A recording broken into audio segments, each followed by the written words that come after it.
யூபியில ஹிந்தி மட்டும் படிக்கிறவன் தான், பீகார்ல ஹிந்தி மட்டும் படிக்கிறவன் இங்க வந்து தமிழை கத்துக்கிட்டு இன்னைக்கு நம்ம வீடு கட்டி தரான், சாலையை பிறக்கிறான், கக்கூஸ் கடை.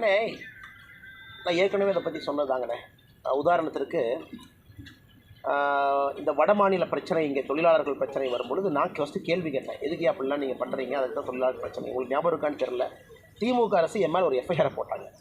இந்த மாதிரி வந்து வட மாநில பிரச்சனை வந்து அண்ணாமலை வந்து சர்ச்சைக்குரிய கருத்துக்களை பேசுறதுனால காவல்துறை சூமோட்டோ சென்னையில் என் மேலே ஒரு எஃப்ஐஆர் போட்டாங்க. அப்போ நான் அந்த வீடியோலாம் விட்டேன்.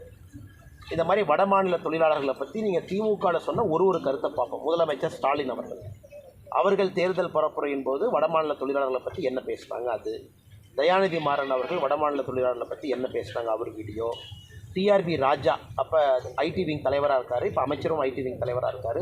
அவர் டிஎம்கே ஐடி விங்கில் வடமாநில தொழிலாளரை பற்றி என்ன போட்டிருக்காங்க, அதையெல்லாம் போட்டுட்டு கேட்டேன்.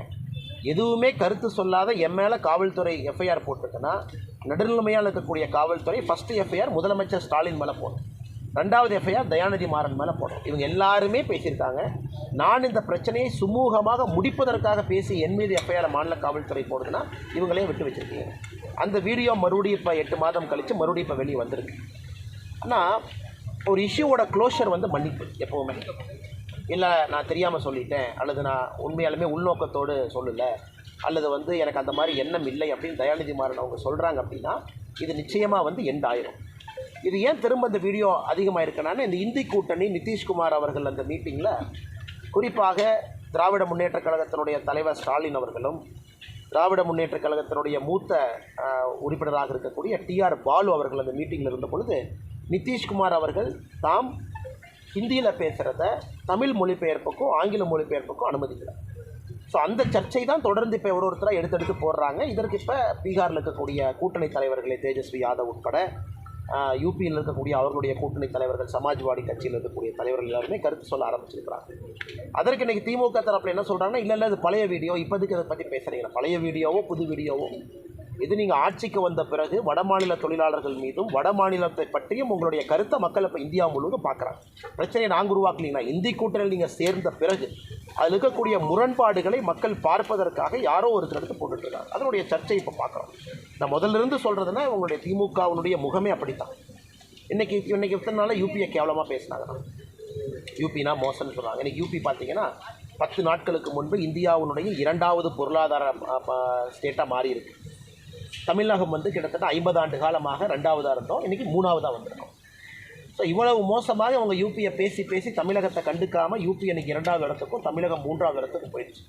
அதனால் திமுக அரசு இன்றைக்கி கண்ணாடியில் தன்னுடைய முகத்தை பார்க்கணும். மற்ற மாநிலங்களுடைய வளர்ச்சி எப்படி, தமிழகத்தினுடைய வளர்ச்சி எப்படின்னு கண்ணாடியில் முகத்தை பார்க்கணும். இன்றைக்கி மற்ற மாநிலங்கள் எவ்வளோ வேகம் எடுக்குது, வளர்ச்சி எவ்வளோ வேகமாக இருக்குது. தமிழகம் குறிப்பாக இந்த ஊழல்னால் ஒரு கம்பெனி வந்தாவே கமிஷன் கொடு, 20% கொடு, 10% கொடுன்னு சொல்லி இந்த ஊழல்னால் தமிழகத்தினுடைய வளர்ச்சி எவ்வளோ பின்னாடி போகுது அப்படிங்கிறது அனைத்தையுமே திமுக அரசு ஒரு கண்ணாடியில் முகம் பார்க்கணும். இவ்வளோ பெருமைகள் இருக்கக்கூடிய தமிழகம், இவ்வளோ ரிசோர்ஸஸ் இருக்கக்கூடிய தமிழகம், கல்வித்துறையிலே சிறந்து விளங்கக்கூடிய தமிழகம் எதற்காக தன்னுடைய 2வது இடத்தை விட்டு 3வது இடத்துக்கு வந்திருக்கோம். முதல் இடம் மகாராஷ்டிரா பிடிக்க நம்ம போயிருக்கோம், இன்றைக்கி 3வதுக்கு வந்தாச்சு. அப்போ என்ன திராவிட மாடல் அரசுனே? நீங்கள் ஆட்சிக்கு வந்ததுக்கப்புறம் கடனை 7.5 கோடி அதிகப்படுத்தியிருக்கீங்க, 7.5 லட்சம் கோடி. அது திராவிட மாடல் அரசா? நீங்கள் ஆட்சிக்கு வந்ததுக்கப்புறம் 2வது பொருளாதார நாடாக இருந்த தமிழகம் இன்றைக்கி வந்து 3வது இடத்துக்கு போயிருக்கு, திராவிட மாடல் அரசா? இதை மக்கள் கேட்குறாங்க. அதனால் இது எல்லாம் மறைத்து விட்டு வெறும் இந்தி கூட்டணி அப்படின்னா முரண்பாடுகள் இருக்கக்கூடிய கட்சிகள் எப்படி ஒரு கூட்டணியில் இருக்க முடியுங்க? இதான் என்னுடைய கருத்து. தொடர்ந்து இதை பற்றி நான் பேசிக்கிட்டே இருக்கிறேன்.